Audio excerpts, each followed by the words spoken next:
Here we are with our color-coded, organized session. I haven't done anything as far as panning yet, for example. My overheads I would definitely pan, my piano.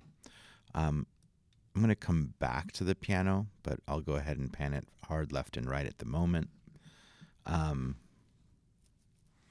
generally want my toms kind of spread out.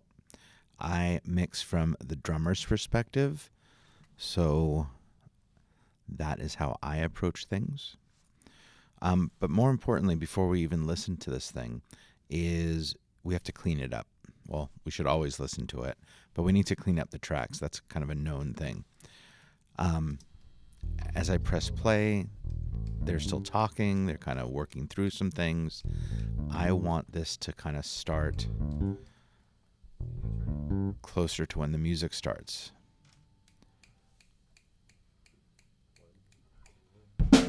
So we can see here in the drum tracks that that's kind of the first thing.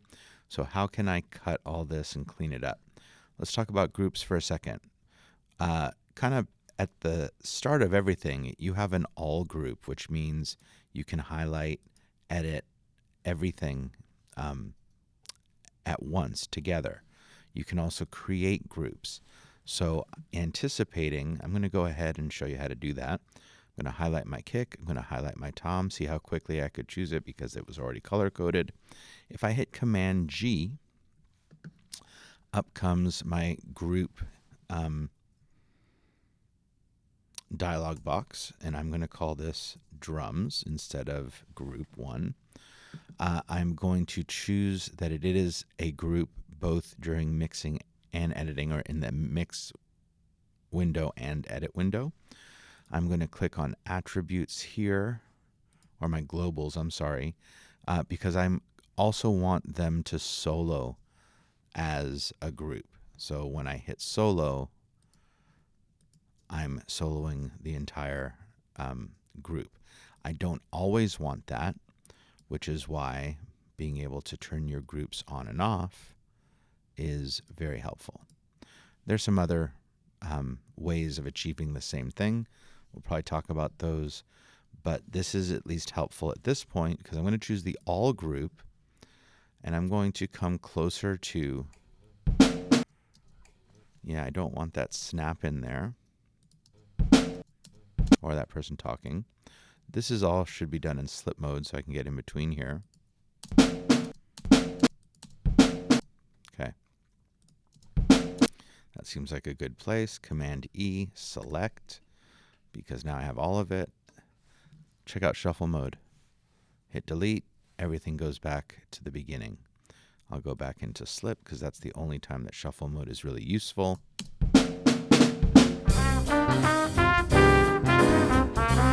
All right, we have some other cleaning up that we need to do before we can actually mix. I'm not going to go through all of these in real time, but check out the drum tracks. Oop, I don't want that anymore. Actually, let's talk about the drum tracks.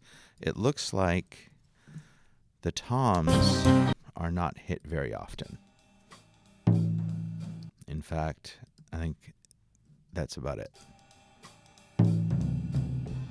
Okay, the high tom hits here, the low tom here. You can see that these are very small. We can do two things. One, we can audio zoom vertically so we can see a bit more of the actual hit. You can see that the low tom is hit here very lightly, and it does not look like the mid tom is hit at all. So this gives us an opportunity for a couple things. If you go to edit and strip silence is a function that's pretty cool.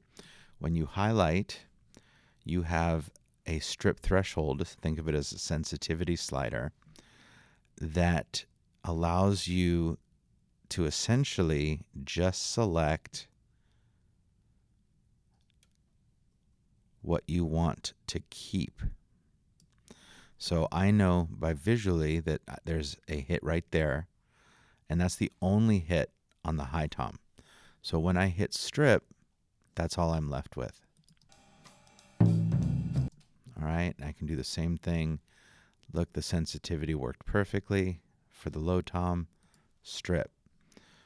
So now I have eliminated all of the bleed of the rest of the drum kit coming through those tom mics that really is not accentuating or helping the sound at all. Always a good idea with strip silence to kind of double check things. For example, that is not a great edit. So what I'm going to do is come to the upper right hand corner, just put a short fade on there. You might say, still not that great, but that is going to get covered up by the overheads and everything else that's happening. I might even go as far as to cut it here because that was another drum hit. Okay. So you're not going to hear the edits. The mid tom was not hit at all. So I'm going to hide it. I don't need it. What else am I going to clean up? Looking at the solos. So when I listen to the horn tracks, they're playing together, and then they go into their solos. So the alto solos first, but you can see it down in the trumpet track, and that is, again, bleed that we do not need or want. So as soon as that trumpet stops playing, I'm choosing a decent place to cut. I am looking through. Okay, then there must be, is that a piano solo maybe there? And the trumpet comes back.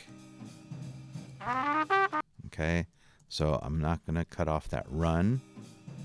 I can use tab to transients.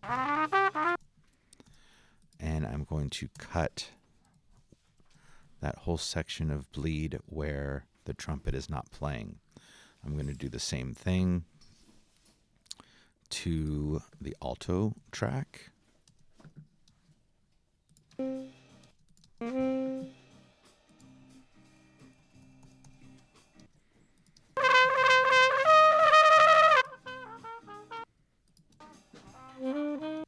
So here is one of those times you can see that the alto didn't even play the first two notes of the head there, but that's okay. All right, so we're cleaning up a few things. I think that as I think about this, the toms, yes, the trumpet tracks, and that's about all the editing I foresee.